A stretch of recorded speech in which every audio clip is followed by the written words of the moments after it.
Hello friends, I am making this video to discuss the chapter permutation and combination. So I will brief you how we will approach this chapter and how many sessions we will have to complete this chapter. So we will have total 7 sessions to complete this chapter, and after every session I will attach one exercise. You will have to do that exercise, and if any doubt you can ask. So in the next class, before starting that next session, we'll discuss the doubts and we'll move to the next session. So in this first session, it is a very brief, only some 2 or 3 concepts we'll discuss in this first session. What all things we'll discuss today is, we'll discuss the fundamental principle of counting, which most of you may already know. So that we will revise fundamental principle of counting. Then we will understand the concept of factorial. What is n factorial? How to represent it and what does it mean?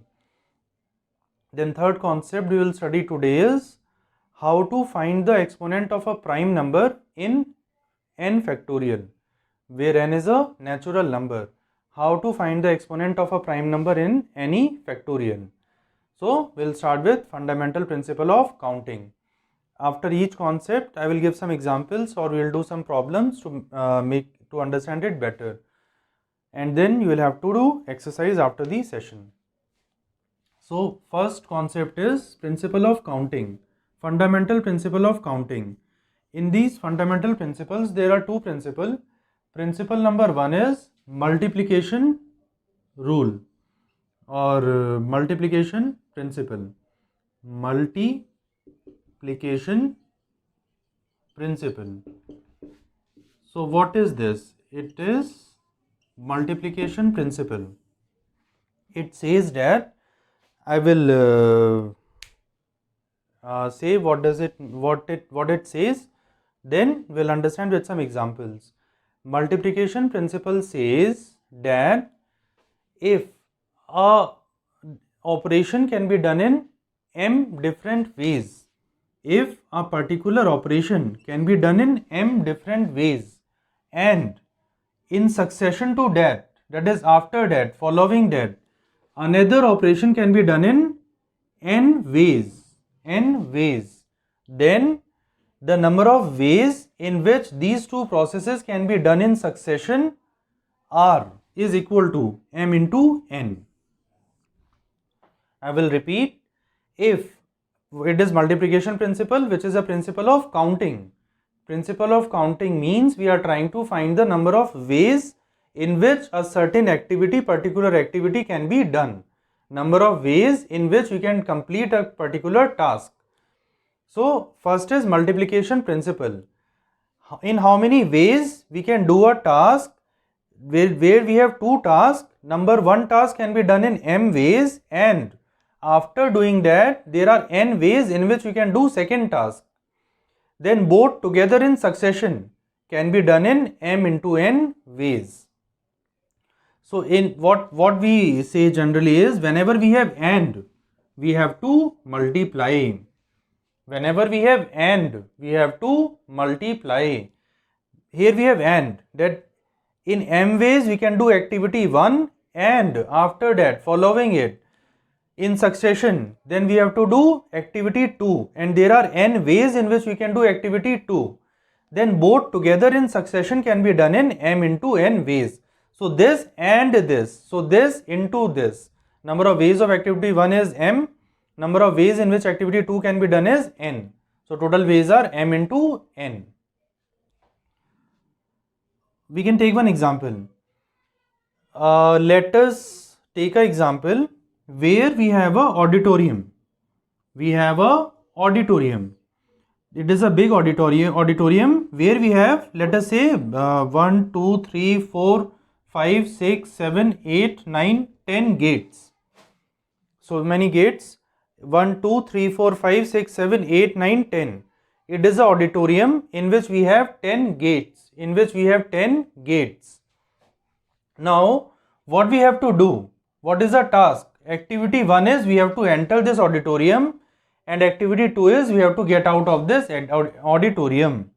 Then we have to count in how many ways we can complete this task. in how many ways we can complete this task. So first we have to enter. There are how many ways in which we can enter? There are 10 gates. So we can enter in 10 ways. We can choose any one gate and we can enter. And then we have to come out. Then in how many ways we can come out? Again we have 10 options. Activity 2, that is coming out of the auditorium, can again be done in 10 ways. So this and this, both we have to do in succession. So because of and, we are multiplying.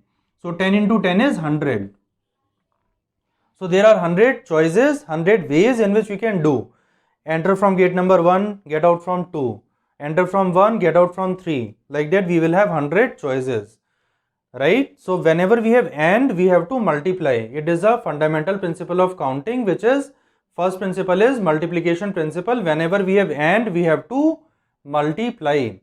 Again, another example, if there is a condition that gate which we are using to enter the auditorium, we cannot use the same gate to get out of the auditorium. To exit the auditorium, we cannot use the same gate.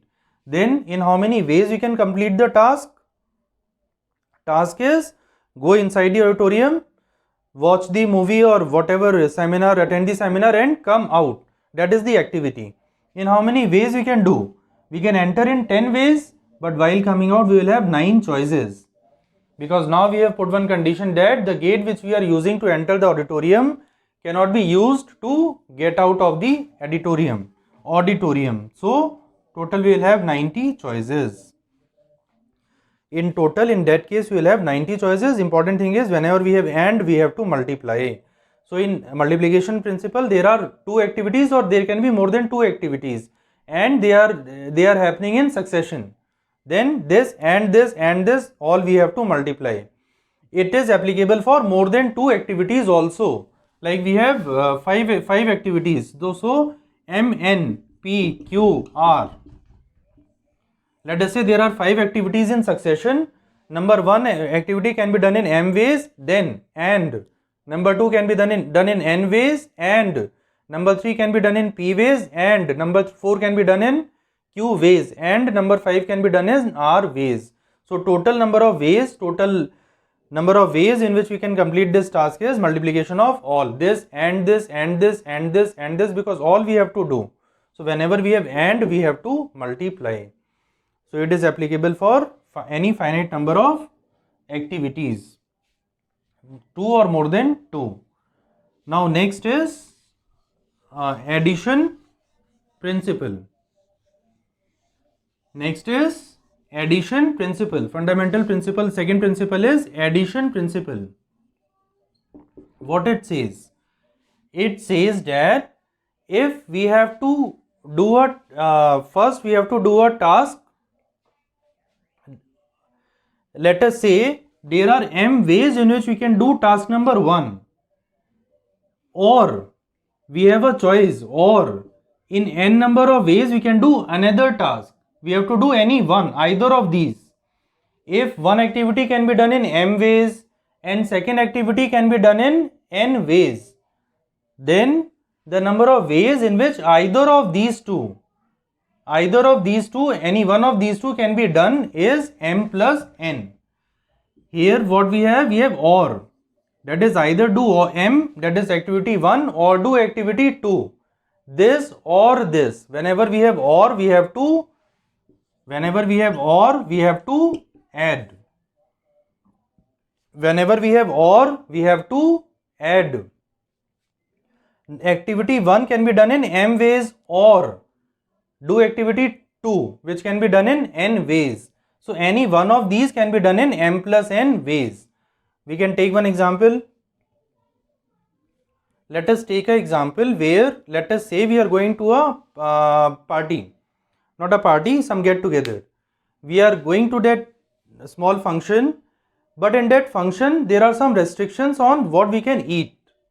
What are those conditions? Let us assume, let us put one condition and let us apply this concept in this. Let us say there are some restrictions on what we can eat. We have 2 choices. Let us say there is a ice cream parlor and there is a shake parlor, milkshake parlor. There are 5 types of ice cream in the ice cream parlor, and there are 3 types of shakes in the shake parlor, but condition is everybody can go to any one parlor, nobody can go to both. Either you go to ice cream parlor or you go to shake parlor, you cannot go to both. And after going to that parlor, you have to select only one thing. You cannot select more than one. That is a condition in that party. Then we have to count in how many ways we can do this, in how many ways we can select the food. Then how to count? Here it is matching to this or this. We cannot take both, this or this. Any one we have to do, either of these. So we will apply this. How many, if let us say we are going to ice cream parlor, then how many choices we have? We have 5 choices. If we are going to ice cream parlor, we'll have 5 choices. What are those choices? Out of the 5 type of ice creams, take any one, select any one. So 5 choices. Then or we can go to the shake parlor, and if we are going to that parlor, we have 3 choices. So total choices are 8. Total choices are 8. Total number of choices we have is 8. Total number of choices are 8. Either take any one of the ice cream or take any one of the shake, total this or this. Number of ways in which first thing can be done is 5, or number of ways in which second thing can be done is 3. So total number of ways are 8. So this is the application of addition principle. So this is very important and very easy also. Fundamental principle of counting. Whenever we have and 2 activities or more than 2 activities, we have to do this and this and this, everything we have to do. Then we have to multiply. Whenever we have or, do this or this or this or this. Whenever we have or, we have to add to get the total number of ways in which a particular thing can be done. So this is first concept in permutation and combination. Now second, we will understand the meaning of permutation, this factorial. We'll understand what does factorial mean. To understand factorial, we should know how to represent it. Factorial is represented by n, this symbol, exclamatory symbol. It is factorial here, factorial, n factorial, n factorial. Or we can also represent it as like this, n factorial. So this is also representation of n factorial. It is also representation of n factorial, but this is common, more common, right? This is n factorial. Now what does it mean? What does it mean? We should know factorial is only defined for a natural number or 0, or we can say it is only defined for a whole number. It is not defined for fractions, it is not defined for negative numbers, it is not defined for irrational numbers. It is only defined for whole numbers, 0 or any integer, positive integer. And now what does it mean? It means multiplication of all the integers which are equal to or less than n up to 1. Like n factorial means n multiplied with n minus 1, multiplied with n minus 2, multiplied with n minus 3, and we'll go on subtracting 1, 1, 1, lastly we'll get 1. So this is the meaning of n factorial. Like this, we have this term, we have given a name, n factorial. So we have defined it like this. To write this big thing in a short form, we will write n factorial. N factorial means you have to multiply n with n minus 1, with n minus 2, with n minus 3 up to we will get 1. Because from any natural number we are subtracting 1, 1, 1, 1, finally we will get 1. At 1 we have to stop, because after 1 we will get 0, that will make everything 0. So this is the meaning of n factorial. We have to multiply n with n minus 1, n minus 2, and we have to stop at 1. Right? For example, what is 2 factorial? 2 factorial is 2 into 1, which is equal to 2. What is 3 factorial? It is 3 into 2 into 1, which is 6. What is 4 factorial? 4 factorial is 4 into 3 into 2 into 1, which is 24. So like this, any factorial we can find. What is 3.3 factorial? 3.3 factorial is not defined. There is nothing like 3.3 factorial. Factorial is only defined for a natural number or 0. factorial number is also defined for 0. 0 factorial is also 1. 1 factorial is 1, because n minus 1 for 1 factorial will stop at 1. But 0 factorial is a special case where 0 factorial is also 1. 0 factorial is also 1. So this we have to remember. 1 factorial is 1, 0 factorial is 1, 2 factorial is 2, 2 into 1 2, 3 factorial is 3 into 2 into 1 6, 4 factorial is 4 into 3 into 2 into 1 24. Like this will go on.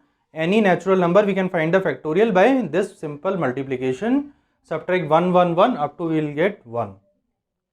So this is how we can find the factorial of any natural number, and we have to remember 0 factorial is 1. Why?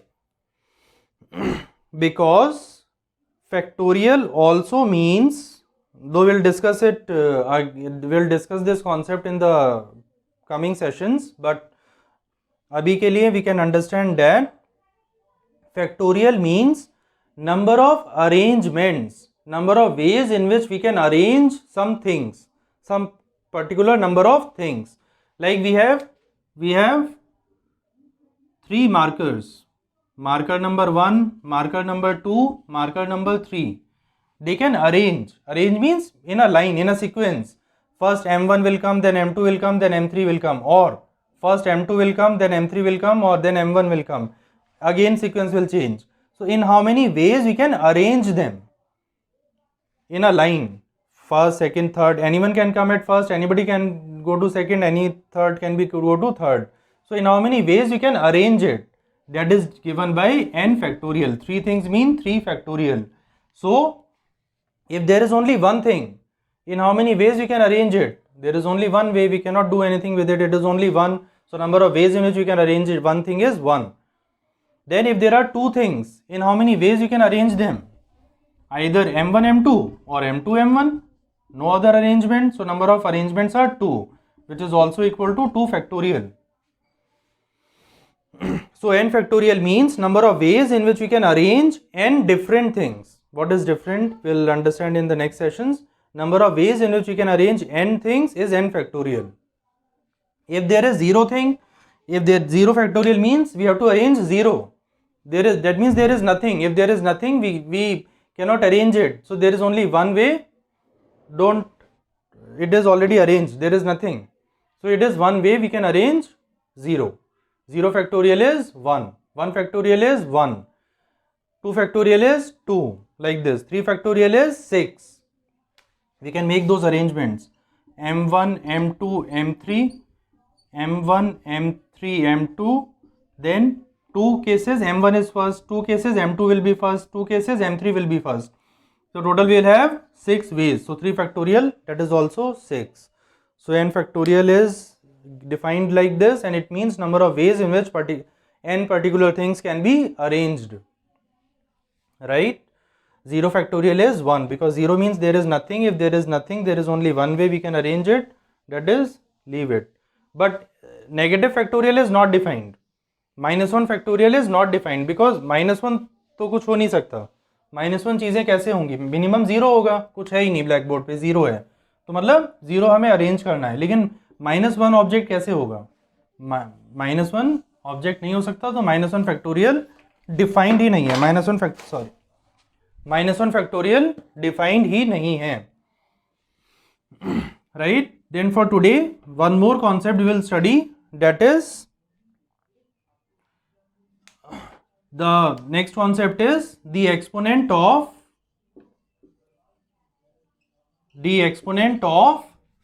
prime p in n factorial. Exponent, what is the meaning of exponent? Exponent means, see here, let us say we have 5 power 2. Then what is exponent of 2? Sorry, exponent of 5 is 2. In this, exponent of 5 is 2. Exponent of 5 is 2 means in this 5 is occurring 2 times. 5 power 2. So exponent means power. Exponent of 5 is 2. Power of 5 is 2. If there is 10 square, then what is exponent of 2? Exponent of 2 is how many times 2 will come? 2 into 5 into 2 into 5. So exponent of 2 is 2. Exponent of 5 is also 2. So exponent of anything means power of that thing in that n factorial. We have to find the exponent of p in n factorial. What is p? P is a prime number. P is not any number, it is a prime number.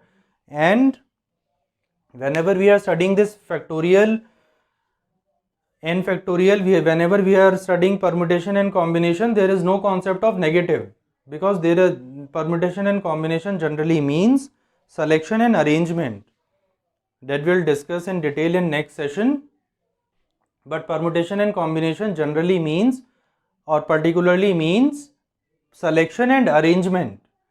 Selection of some objects and arrangement of those objects. First we have to select some objects, then we have to arrange these objects. So we have to select some objects. We cannot select negative number of objects. Minimum we can leave everything and we can select 0 object, but there is no concept of negative. So negative number will not come in factorials in permutation and combination, because negative selections we cannot do, negative arrangements of negative things we cannot do, because there is no negative. Minimum is 0, there is nothing, no object, because n is number of objects. And exponent of prime p in n factorial. P is a positive number, prime number, and we have to find the exponent of p in n factorial. So there is a well defined formula for this: n by p plus n by p square plus n by p cube up to what? Up to what we will get 0. Stop at the point where we will get 0. Right? So, but what does this bracket means? Already we have studied. This bracket means it is greatest integer function. This square bracket means greatest integer function. So this is the formula. This is the formula to find the exponent of any prime number p in n factorial. Any prime number p in n factorial. How to find this? Divide n by p, take integral part of that, plus find n by p square, take integral part of that, plus find n by p cube, take integral part of that, and go on increasing the power of p up to the point when p power something, that is denominator, becomes greater than numerator. When denominator becomes greater than numerator, integral part will become 0, and then after that no benefit of going forward. So stop there and add the remaining things, will get the answer. Answer is the exponent of prime p in n factorial. So there is no need to go into the derivation of this, just we can learn this and we can apply this. We'll take one example. Let us say we have to find the exponent of, problem is find the exponent of 7 in 100 factorial. Question is find the exponent of 7 in 100 factorial. If we don't know this formula, it will be very, very cumbersome, because right, what is 100 factorial? 1 into 2 into 3 into 4 into 5 up to 100. Write everything, then cancel 7, 7, 7, 7, 7, then count them. It is very lengthy. If this is not 100 factorial, it is maybe 1000 factorial, 2000 factorial, then it will become more lengthy. So it is, we have to use this formula.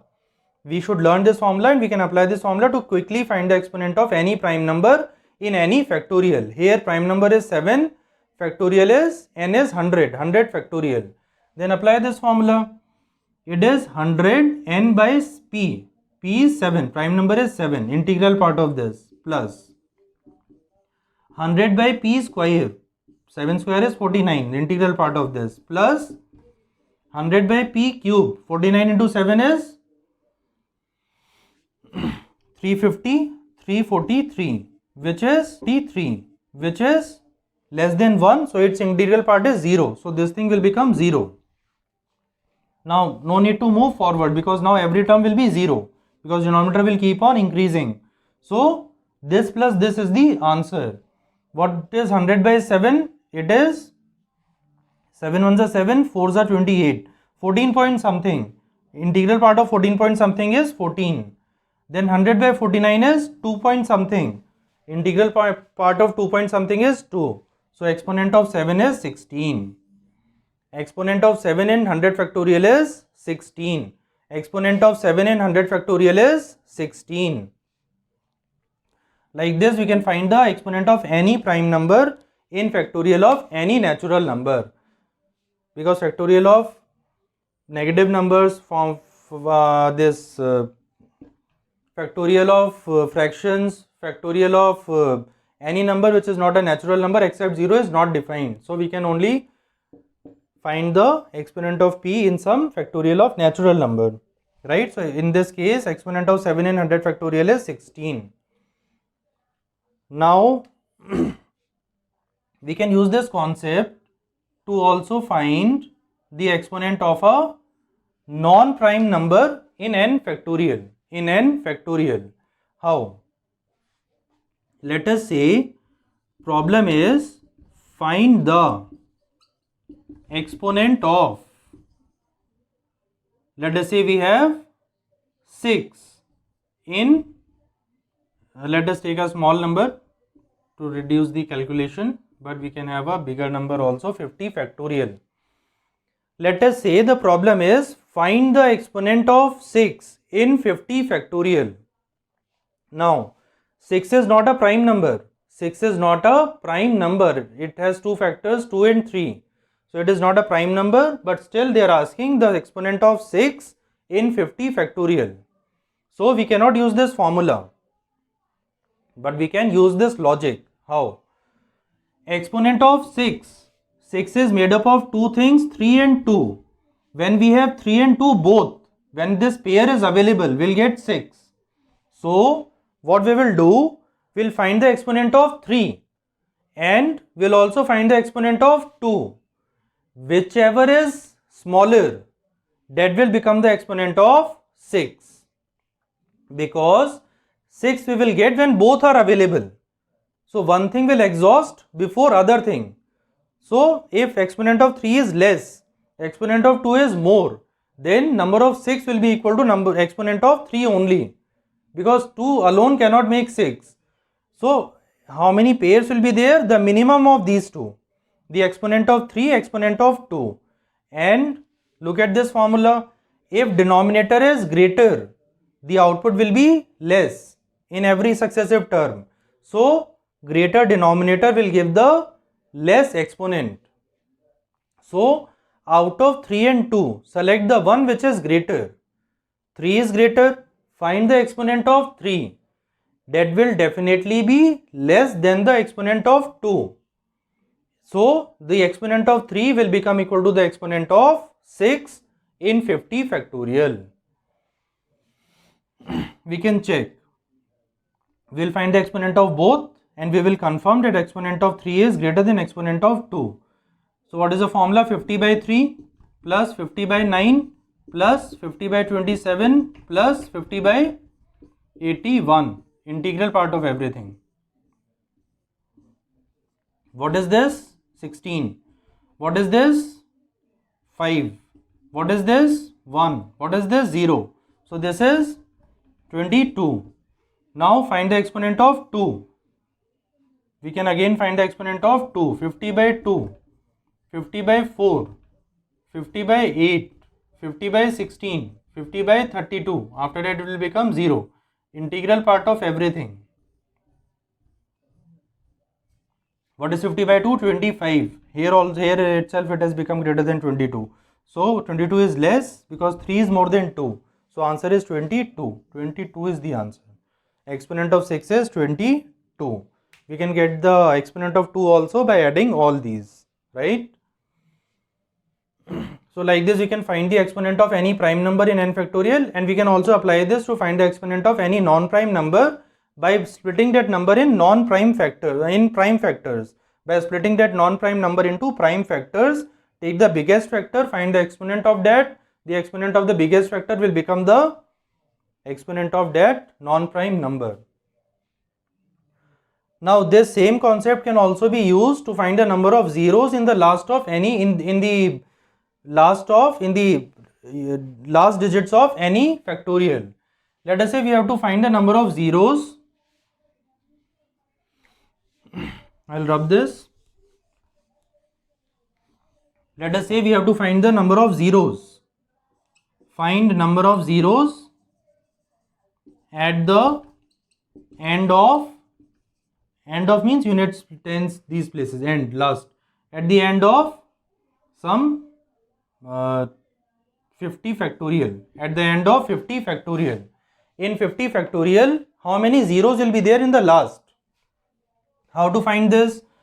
To get the number of zeros, it should have exponent of 10, because if exponent of 10 is 1, we'll have 1 0 in the last, because 10 is one time any other number. 32 into 64, there is only 1 0 in the last. So exponent of 10 will decide the number of zeros in the end of any number. So that means this problem means you have to find the exponent of 10. You have to find the exponent of 10 means what is it? Is a non-prime number. 10 is a non-prime number which can be written as 5 into 2. 5 is bigger. So find the exponent of 5, that will become the exponent of 10, and exponent of 10 will become equal to the number of zeros in the end of 50 factorial, or whatever is this, n factorial. So how to find the exponent of 5? It is 50 by 5, integral part of this, 50 by 25, integral part of this, 50 by 125, integral part of this. So what is this? 10 plus 2 plus 0. So this is 12. So exponent of 5 is 12. So exponent of 10 is also 12. So there are 12 zeros in the end of 50 factorial. So this is the application of this method to find the exponent of prime p in n factorial. Using this, you can also find the exponent of any non-prime number by splitting that into prime factors. So this is all for today. We'll discuss some few more problems, 2 or 3 more problems. Then I will upload that first exercise. Please practice that exercise, and then maybe tomorrow we will go with session number 2. We'll start session number 2. And total, we'll try to finish this chapter permutation and combination in 7 sessions. Right? So in that, whatever portion we have covered today, fundamental principle of counting, then we have studied this meaning of n factorial, then we have studied this exponent of prime p in n factorial. These 3 things we have discussed. As such, based on these concepts, problem in IIT has not come. So, but that does not mean it is not important. It is very, very basic thing.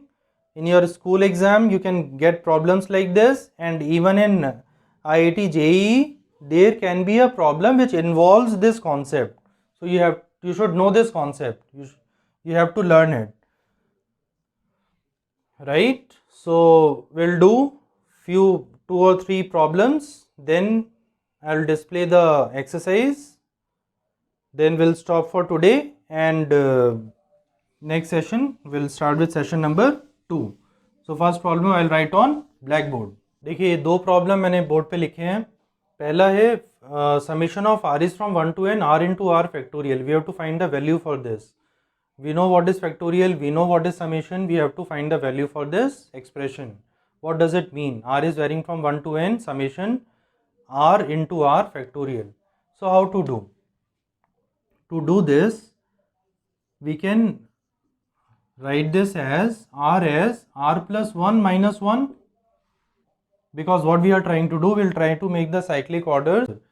So what we are doing, we are writing r as r plus 1 minus 1, can be written as r plus 1 minus 1, and outside we have r factorial, that is as it is. Now keep these two together, this separately. So r plus 1 into r factorial will become this summation as it is. R plus 1 into r will become r plus 1 factorial. R into r plus 1 will become r plus 1 factorial, minus this we know from the chapter sequences and series that if sigma a plus b can be written as sigma a plus sigma b. So sigma can be separated in multiplication and addition and subtraction. Sigma can be splitted. So this sigma separately minus this same sign minus r factorial. Now put the values. When r is 1, it is 2 factorial, and this is when r is 1, it is 1 factorial. So it is bracket number 1 plus. When r is 2, it is 3 factorial minus 2 factorial. When r is 3, it is 4 factorial minus 3 factorial. So like this it will continue. It will last at when r is n plus 1 factorial minus n factorial. Now look at the consecutive brackets. 2 factorial minus 2 factorial cancelled. This 3 factorial minus 3 factorial cancelled. So what is happening in the first bracket? First thing is not cancelled. So in the last bracket, first thing will not be cancelled. First, second, last, first. Opposite. So these two terms will not be cancelled. Final answer will be n plus 1 factorial minus 1 factorial, which is 1. So this is the answer. Right? So this you can write the consecutive brackets, and you can see always it will happen that if in the first bracket first thing is cancelled, in the last bracket second thing will be cancelled, opposite, and remaining thing in the first one thing from first bracket, another thing from last bracket will be the answer. Other terms will get cancelled. Right? So this is the answer. It can also happen that one thing each from first and second and one thing each from second last and last will remain. So that will depend on problem to problem, but this order will change. If last in this is not cancelled, then first in this will not be cancelled. So that will be opposite. So answer is this. Right? So what we have done, simply we have written r as r plus 1 minus 1 because we have to make that cyclic order and we have to cancel the consecutive terms. So we have expanded, we have put the values of r as per some sigma summation and we get the final answer. So this is the answer. Like this we can solve. Now another problem is written on this board. Find the remainder when r is from 1 to n, r factorial is divided by 15. What we have to do, we have to find the remainder when this sigma of r factorial is divided by 15. How to do? What is this r factorial? It is 1 factorial plus, sigma means plus, 2 factorial plus 3 factorial plus 4 factorial plus 5 factorial up to n factorial. Yes or no? This is the meaning of sigma. Put the values and add all. 1 factorial plus 2 factorial plus 3 factorial up to n factorial. This thing we have to divide by 15 and we have to find what is the remainder. We have to find what is the remainder, and it is given that n is greater than or equal to 5. That means there are at least 5 terms or more than 5 terms, right? So when we will complete the problem, we will understand why it is given that n should be greater than or equal to 5. 1 plus 2 plus 3 plus 4 factorial plus 5 factorial. What is 5 factorial? 5 factorial is 120. And what is 6 factorial? 120 into 6. What is 7 factorial? 120 into 6 into 7. And 120 is a multiple of 15. Yes or no? So that means every term which is 5 factorial or after 5 factorial is a factor of 50, is a multiple of 15. So this part divided by 15 will give some integer because they are some multiples of 15. All terms after 5 factorial. So this thing we need not consider because they are perfect multiples of 15. They will not leave any remainder. We have to find the remainder. Remainder will get from these initial 4 terms only. What is this summation of these 4 terms? That we can add and we can find 1 plus 2 plus 6, which is 9 plus 24, which is 33, divided by 15. So when 33 is divided by 15, what is the remainder? Remainder is 3. So 3 is the answer. So like this, whenever we have to find the remainder when a factorial of anything is divided by that number, then what to do? We have to find the minimum number which is a perfect multiple of 15 or n, whichever number is given, and after that all the terms will be the perfect multiples of that denominator. So we have to only count the numbers which are before that, and that it will be a smaller number, then we can easily find the remainder. So like this we can do this. Now we'll do one more problem, then I'll give the exercise. Now in this next problem, we have to find the exponent of 80 in 180 factorial. We have to find the exponent of 80 in 180 factorial. We know 80 is not a prime number. So we have to split this 80 in the terms of prime factors. How we can write this as? We can write this as 16 into 5. 16 into 5 is 80. So we can write this as 2 power 4 into 5. So what we'll do, we'll find the exponent of 2 in 180 factorial and divide that by 4, because 4 times 2 will give 16. We want 16. Then only we'll get 80. And then we'll find the exponent of 5. 5 is a prime number, directly we can do. So find the exponent of 2 power 4 and the exponent of 5. Whichever is lesser, that will become the exponent of 80 in 180 factorial. How to get the exponent of 16? Find the exponent of 2, divide that by 4.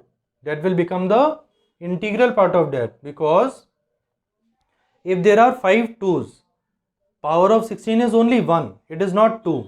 If there are 6 2's, then 6 by 4 is 1 point something. Integral part is 1. Power of 16 is only 1. But when we will have 2 power 8, then that can be written as 2 power 4 into 2 power 4.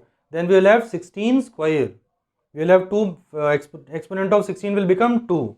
So we have to take the integral, we have to find the exponent of 2, divide that by 4. We have to take the integral part of that, because total 4 pair combination will give 16. So number of such combinations available we can get by exponent of 2 divided by 4, integral part of that. So we'll start. How to get the exponent of 2? 180 by 2 integral part of this, plus 180 by 4 integral part of this, plus 180 by 8 integral part of this, plus 180 by 16 integral part of this, plus 180 by 32 integral part of this, plus 180 by 72 integral part of that, plus 180 by 64 integral part of this, plus 180 divided by 128 integral part of this, plus 180 divided by 256 integral part of this. Now here denominator has become more than numerator, so after this is 0, and after that every integral part is 0. So after that no need to consider. Now add all. What is 180 by 2? 90, plus 180 by 4, that is 45. Then 180 by 8, that will become integral part of that. That means 45 by 2, which is 22. 180 by 16, what is the integral part of this? 16 1 16. We will have 20. 16 1 16. 40. 16 2. 32. It is 12, plus we have to find the integral part of this. We can write this as 4 into 8, 4 into 45. Then 8, 5. So integral part is 5, plus this is integral part is 2, plus for this integral part is 1. So it is 2 plus 1 3 plus 5 8, plus 12 20, plus 42, it is 87, then 177. So exponent of 2 in 180 factorial is 177. What is the exponent of 16? Because we are interested in exponent of 16.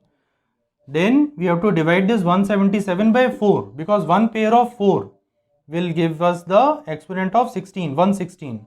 So take integral part of that, because we want complete pair. Non-complete pair will not give the exponent of 16. So take the integral part of this. 4 4s are 16, it is 17, 44. So this is 44. So integral exponent of 16 is 44. Now we will find the exponent of 5. How to get the exponent of 5? 180 divided by 5.